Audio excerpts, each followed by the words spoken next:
இதை விட சந்தோஷமான மாலை என்ன இருக்க முடியும்? என் அருமை தம்பி, இந்தி போராட்ட சமயத்தில் ஒரு கையெழுத்து பிரதியை அடிக்கடி அண்ணா படிச்சாராம். படிச்சுட்டு யார்ப்பா ஒரு அழகா எழுதுறா, அந்த இளைஞரை நான் மீட் பண்ணணும்னு சொன்னாராம். அவரை பிடிச்சிட்டு கூட்டி நிறுத்தினாங்களாம்.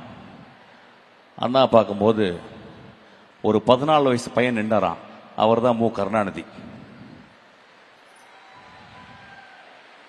அவர் ஷாக் ஆயிட்டாராம். என்னப்பா, நான் ஒரு 30 வயசு இருக்குன்னு நினைச்சா நீ 14 வயசுல இருக்கு, நீ ஸ்கூலுக்கு போலையான்னு.